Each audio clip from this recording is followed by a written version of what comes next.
I'm just waiting for Louise to come back.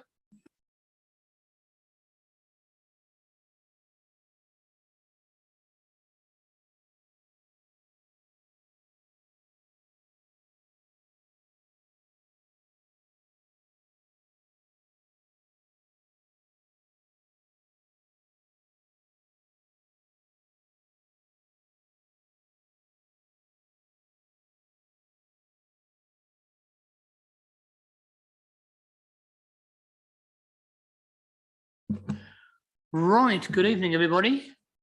Thank you for attending. Hopefully we're not talking about a very long meeting. When we had our briefing the other day, we got through it fairly rapidly, so we'll see what happens tonight. And that doesn't mean I'm going to shut you up. It just means that hopefully we can get through it in a reasonable time. So we are being broadcast. Oh, makes sense. Councillor Gale, come in.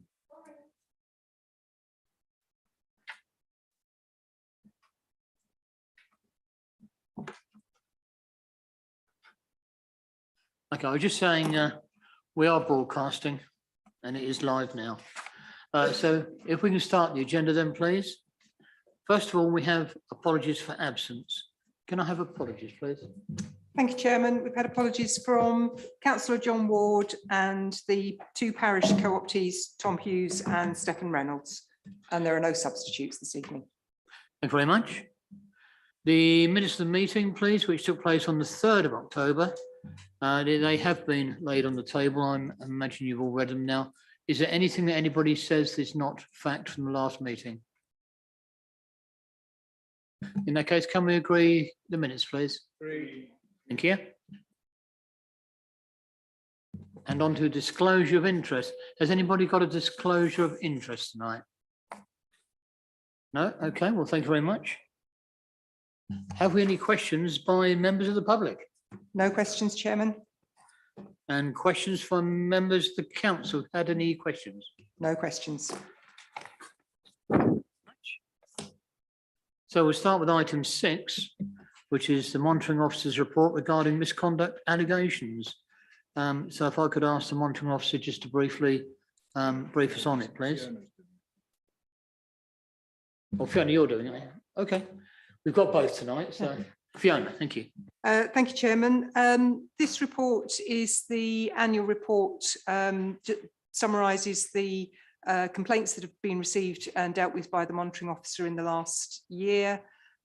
This report actually covers about 15 months up until the end of September.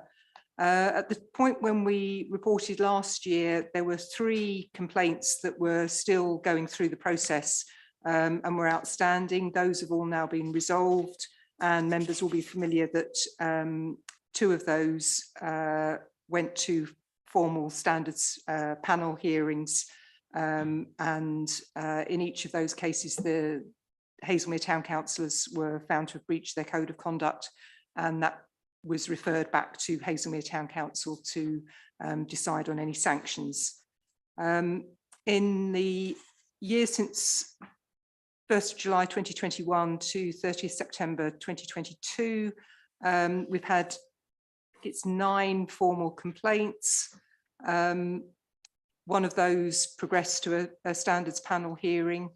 Of the others, I think there were 2 findings of a breach of code, but in each of the cases, the councillors had issued an apology as part of the informal investigation, and so no further action was taken. There have been a number of inquiries from people who phone and sort of have concerns, but those haven't materialised into formal complaints. And the monitoring officer and the monitoring officer team have dealt with a number of inquiries from parish and town clerks in particular, or from councillors on various governance matters. In terms of sort of upcoming work, we are currently about to begin recruiting for independent persons. They were last appointed in 2019 and came into office after the May elections in 2019 for a 4-year term. So we're refreshing that process to make sure that we have independent persons in place from May of next year. And we're also arranging training for the new councillors as part of their induction on code of conduct and registers of interest. I don't think there's anything else to add, but happy to take questions.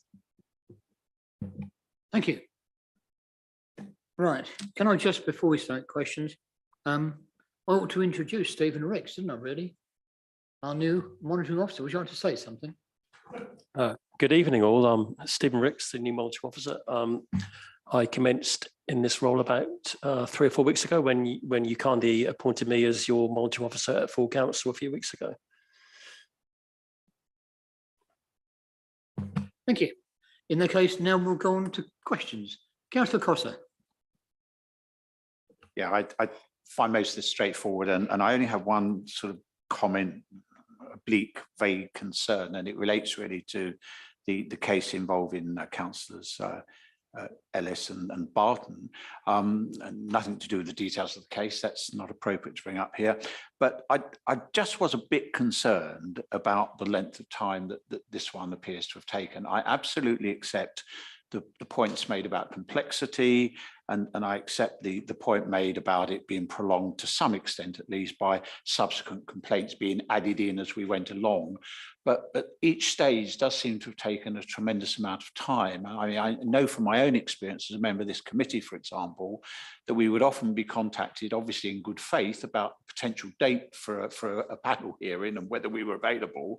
And then it would be some considerable time again before we were told, actually, no, that isn't going to happen, and we're going to have to wait even longer for the hearing. And I don't know how appropriate or possible it is to talk about the reasons for that, but I did have a suspicion, which may not be the case, that to some extent the people involved in the complaint and so on may have been quite difficult about the dates.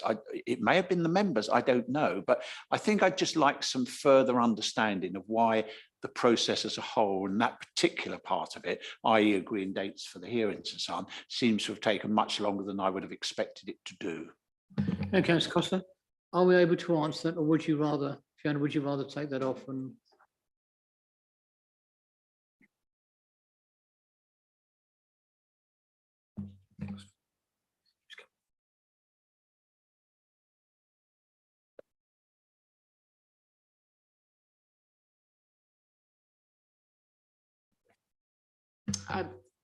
Thank you, Chairman.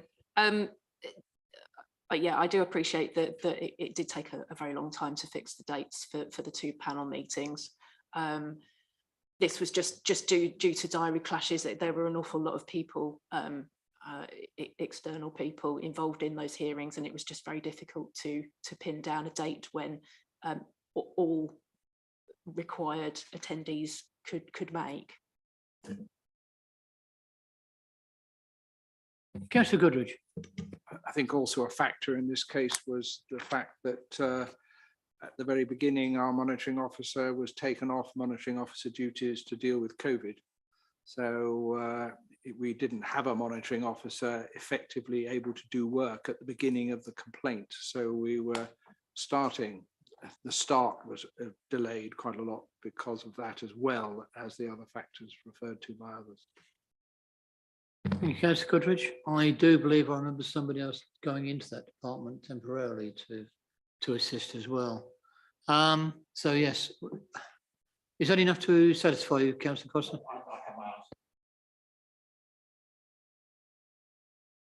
Thank you. Have we any other questions? Councillor Baker. Thank you, Chair. I looked through the schedule of complaints received between July 2021 and September 2022, and I think I'd like gently to point out that one unfortunate councillor who was found to have breached the code is named, and the other breach, in the case of the other breach, those responsible were not named. I just wonder why there's an inconsistency. Fiona? The councillor who's named, that went to a standards panel hearing and the papers were public. So that councillor's name was already in the public domain. And the same with the two councillors that were the subjects of panel hearings that had rolled over from the previous report. So their names were already in the public domain. Any other questions from anybody? No, thank you very much, Fiona. Thank you, Mr. Ricks. If I can then go on to item number 7, which is the polling district and polling place review of 2022 under election matters. Lisa, please.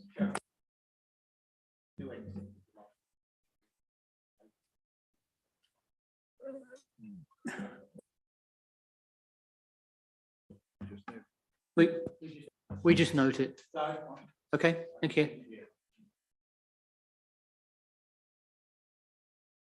Louisa. Thank you, Chair. I'll just turn the microphone. Thank you, Chair. So I'm presenting this report on behalf of the Electoral Services Manager who unfortunately could not attend the meeting tonight for personal reasons. The council is required to conduct a polling district and polling place review due to the changes implemented in the boundary review, which was conducted by the Local Boundary Commission for England and the community governance review of all towns and parishes throughout Waverley. The process for a polling district and polling place review is set out in law, and it ensures that the polling districts are in the right places and polling places are suitable and accessible for electors.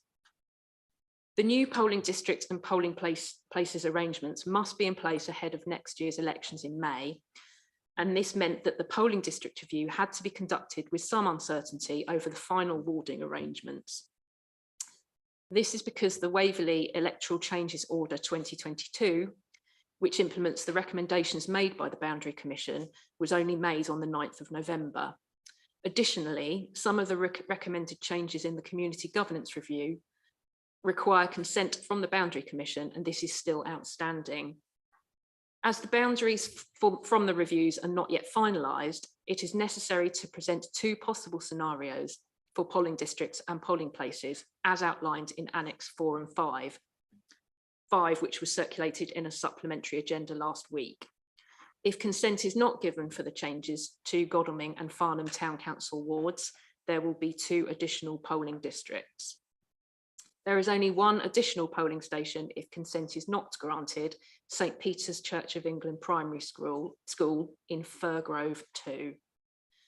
As the allocation of polling districts and polling places is a council decision, the committee is asked to endorse the proposals and recommend that they are approved by council. Thank you, Chair. Thank you. Have we any questions? Councillor Gale.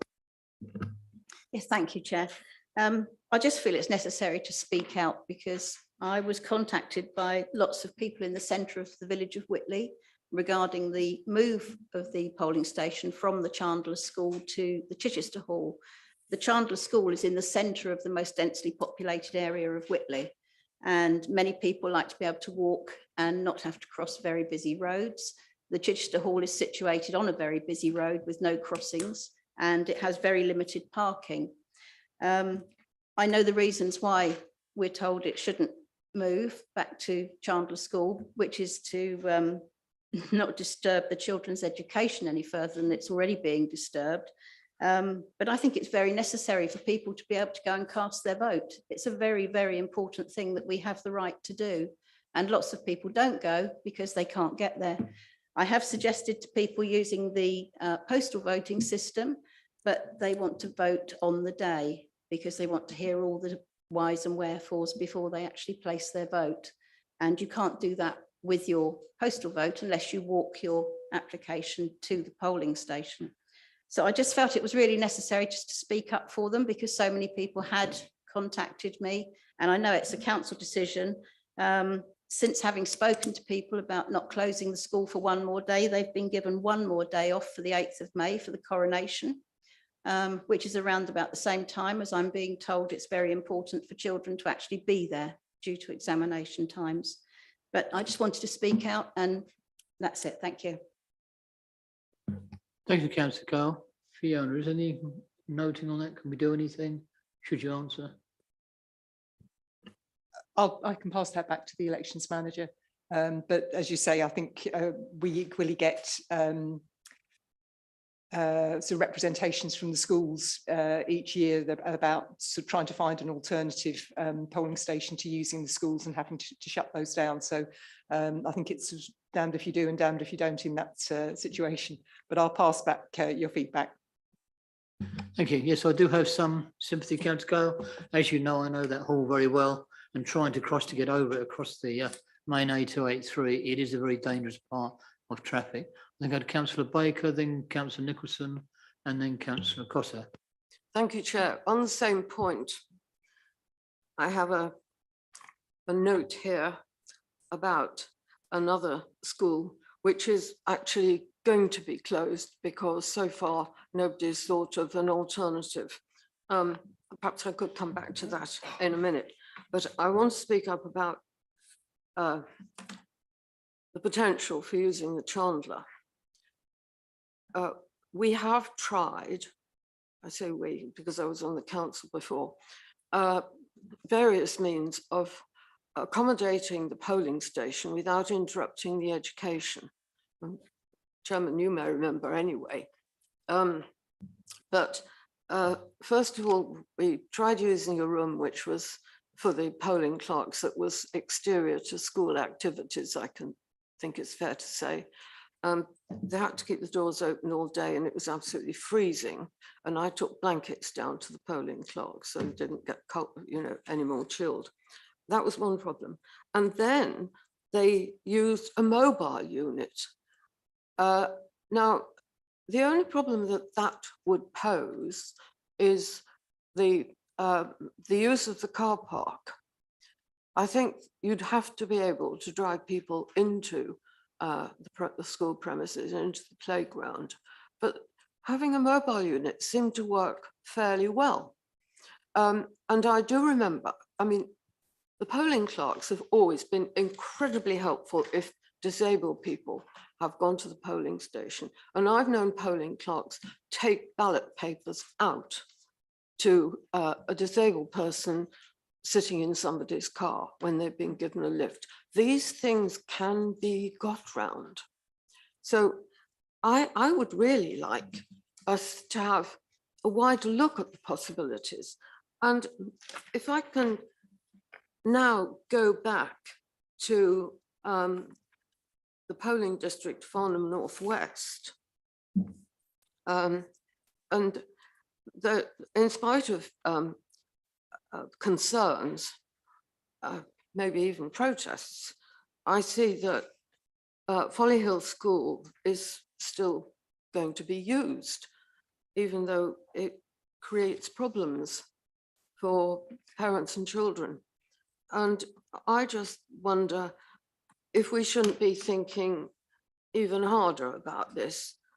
Perhaps we ought to have a shuttle bus so that the polling station, if you've got problems with the location, perhaps there should be a shuttle bus or something where you haven't got a pavement, which rules out the cricket club.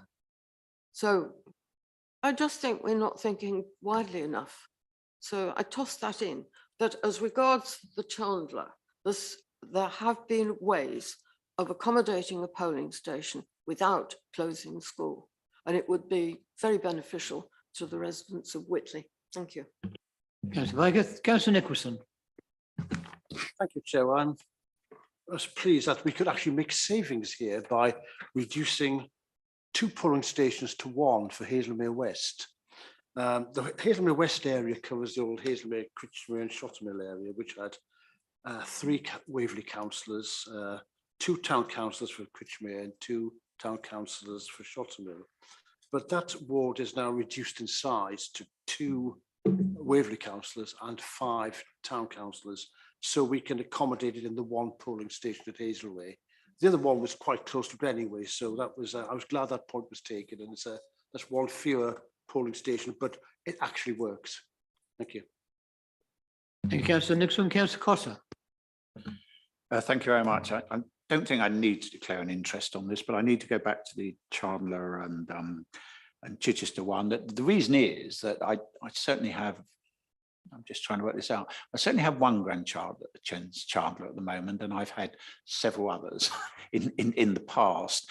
The only thing I would want to say is I very much take the points that the local members made, but there is, you know, a very serious other side to this. I've certainly found from time to time, you know, having been called in for grandparent duties and things of that kind, that it can be very disruptive to parents and so on. And I'm not generally in favour of using schools as polling stations. And if we have an alternative, my natural instinct, and not just on personal grounds on this case, my natural instinct is to go for that alternative. Thank you, Councillor Costa. Is there anybody else wish to ask a question?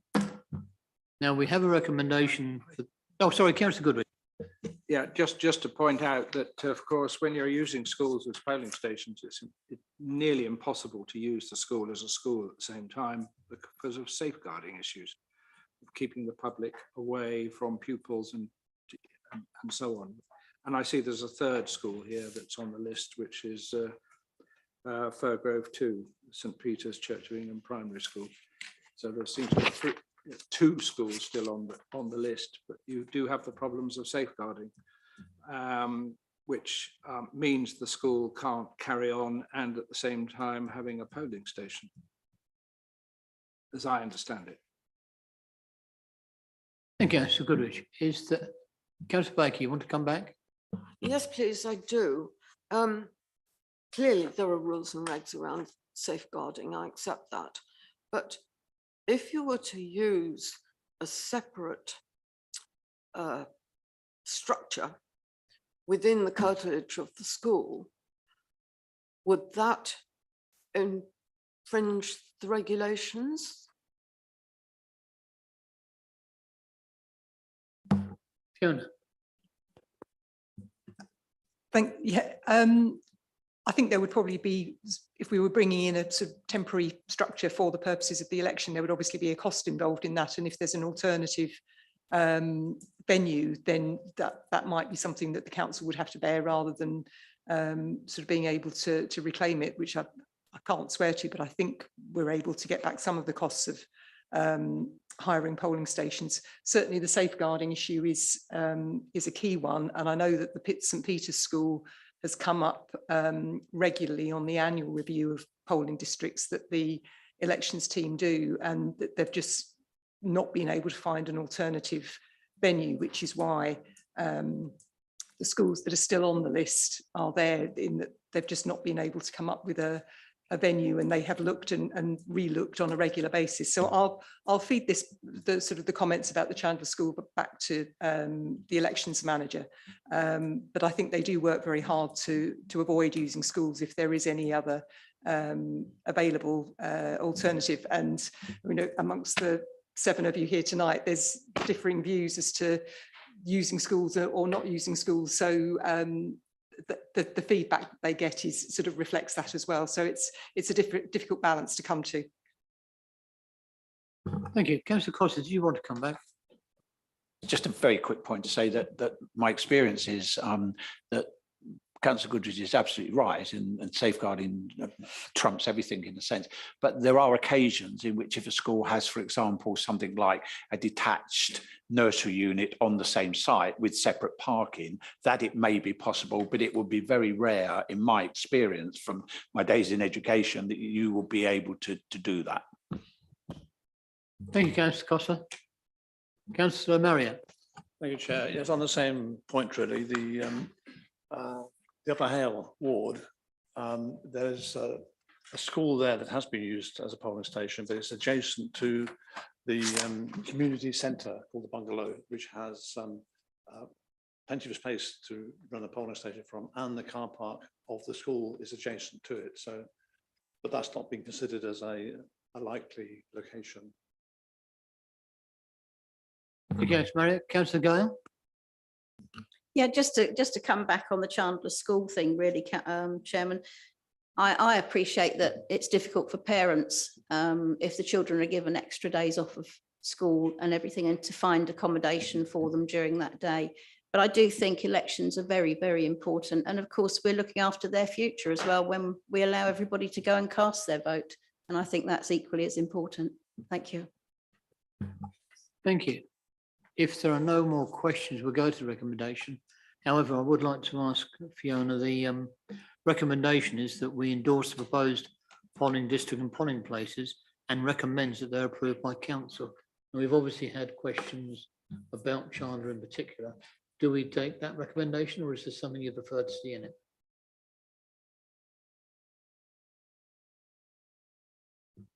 I think you could, if the committee was minded to endorse but ask the elections manager to review particularly the arrangements at Chandler School and Chichester Hall, to just double check that there is no alternative there to using the Chichester Hall. I don't know if that's something that the committee would be happy to do. Well, we'll take a vote on that, but it sounds sensible. Councillor Costa.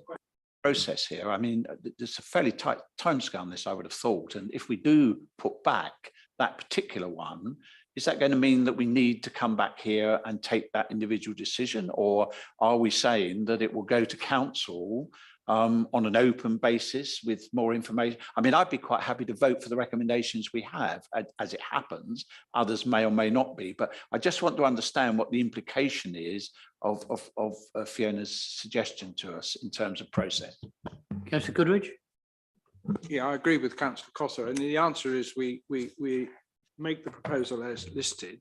We can note in our minutes, and the chairman can note when we get to full council, that there was concern about Chandler School and schools generally. It's open for debate at full council as to whether we can do anything about it. The officers by that time will have had a think about the matters we've raised, and if an alternative comes up, that an amendment can be made to the schedule.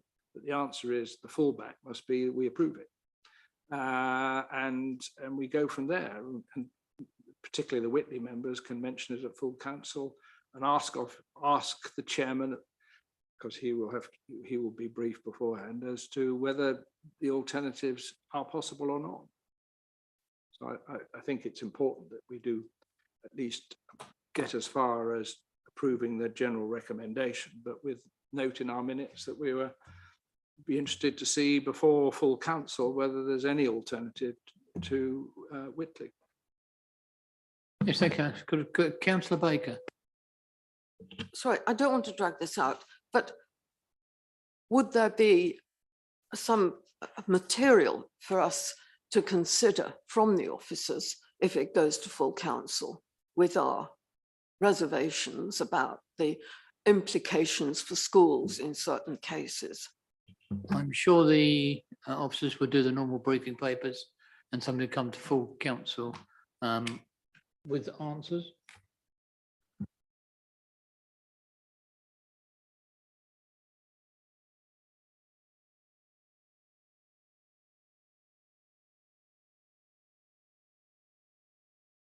Fiona. We can ask the elections manager to sort of get in touch with Councillor Gale, Councillor Baker, as it's of your area in particular, but and copy in the rest of the committee members. The reasons why, particularly the Chandler School, is not considered appropriate. I mean, I think all we can do at this stage is sort of provide you with more information as to why that recommendation is being made to use the Chichester Hall rather than the Chandler School.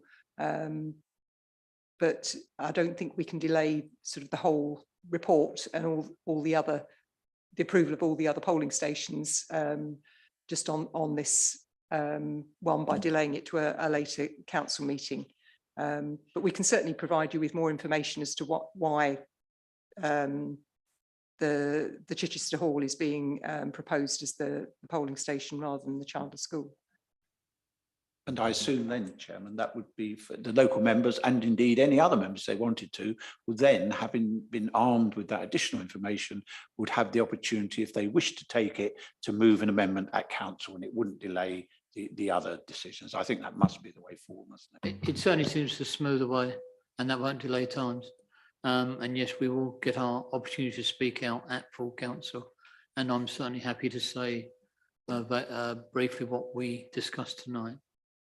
So in that, Councillor Gale, I'll take this as the last question. Sorry, then last bit, just to say, if you're going to send details to Councillor Baker and I, who really, we're not Whitley, we're Milford, but you know, we're next door to it. Can we include our Surrey County councillor? Would that be okay? I'm sure that can be arranged without you having to copy them and send them through.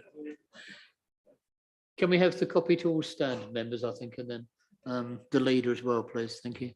And anybody else you think should know. Yeah. Sorry, one last thought. I suppose that we have to dismiss the possibility of using licensed premises, don't we?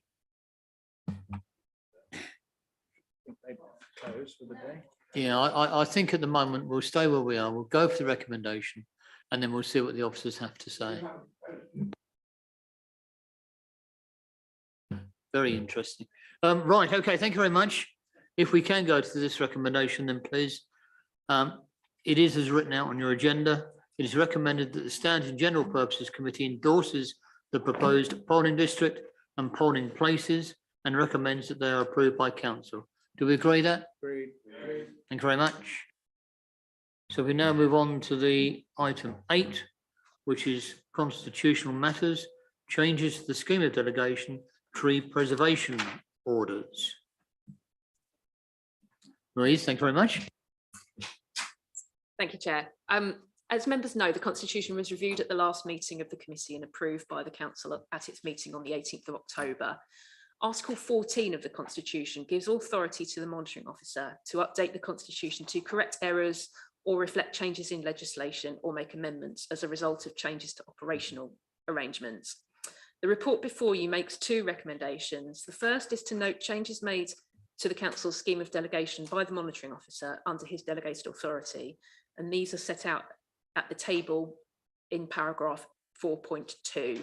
These will be reported to Council on the 13th of December for noting as required by the Constitution. The second recommendation relates to a material change to the scheme of delegation. This has been requested by the Executive Head of Environmental Services, who has responsibility for tree management under the new joint management structure. The request is that the scheme of delegation is amended to remove the current automatic referral to the relevant planning committee of any tree preservation order which receives an objection.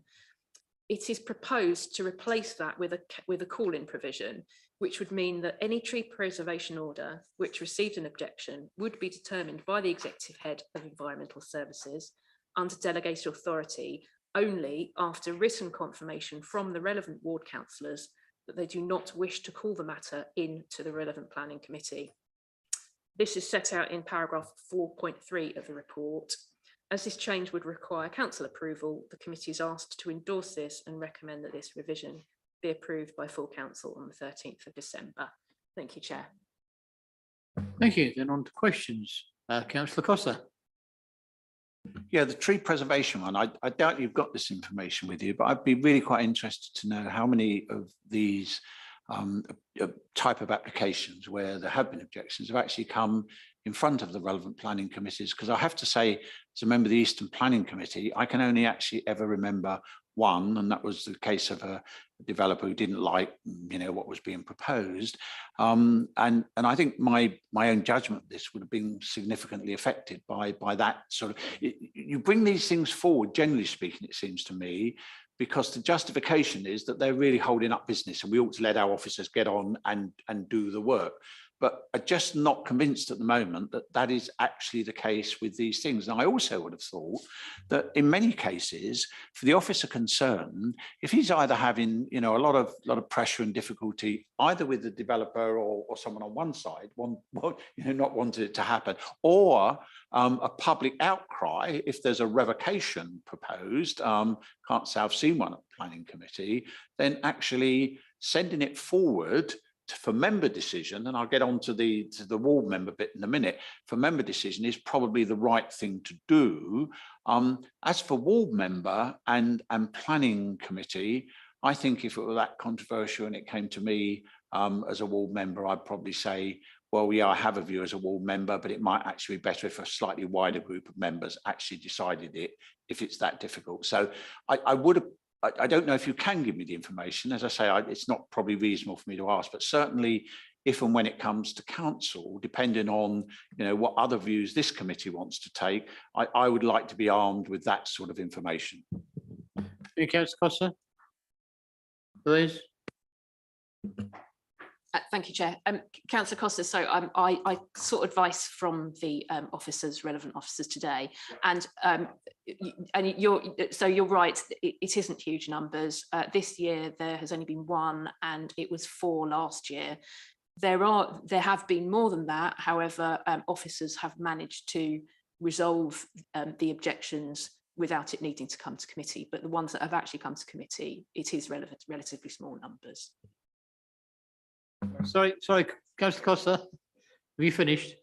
Or did you want to ask another question? No, I was just congratulating our officers. Sorry, your microphone wasn't on, I couldn't hear you. Councillor Gale. Yeah, I was just interested to know if it's a call-in process, it would obviously come up if there are objections. I know we've just recently spoken about how many objections come into a planning application before a ward member is involved in making a decision. So would that come under the same thing? Because with trees, I fear that you're only going to get sort of the odd person that says, do you know, they're going to cut that big oak tree down. So I'm doubtful that you'd get 5 people writing in with objections for a tree preservation. Thank you, Louise. So, councillor, there is no threshold being recommended. It's the ward councillor would be contacted if there was one objection. Thank you. Have I any, Councillor Marriott? Thank you, Chair. It's a general question, I suppose. It's in my past life. We had an office in Liphook, that was under East Hants District Council. And the car park had a number of trees in it, a couple of beech trees, which are leaning at a very, to my mind, dangerous angle. But they were okay until one night, one blew down in a gale. Obviously no damage because there was nobody in the car park, and it easy to clear up. But I approached the tree officer in East Hants Council to ask them what we do with the other tree. Obviously, if one's blown down, the other one would have blown down or could blow down. And the next thing we knew, the next day, a TPO was placed on that tree. So the question is a general one: where is the legal responsibility for damage or things that might happen from a council TPO, which has been applied to a particular tree? And of course, TPOs tend to be applied to older trees anyway, so there's always the danger a branch or something might fall off. But just a general question on the legal issues involved in that. Louise? Unfortunately, that goes beyond my technical knowledge, councillor. But I can get the relevant officer to give you a written response if that would be okay. Councillor Costa? Additional point I forgot to raise, whatever the view about this, do we not need to make an amendment to this proposal? I mean, it talks about the relevant ward member having confirmed, which implies we have single member wards. I mean, most wards have at least more members. So is it going to be the ward members? And what happens if one says yes and one says no? It just doesn't seem to have been considered in this proposal.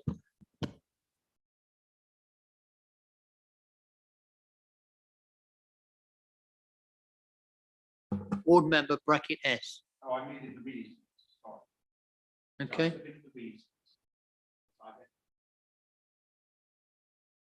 Thank you, Councillor Costa. Thank you to Councillor Coolidge. Is there any other questions?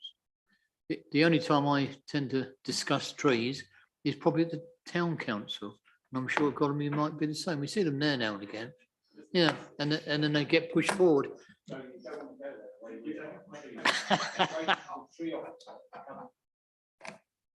I'm pleased I'll raise that.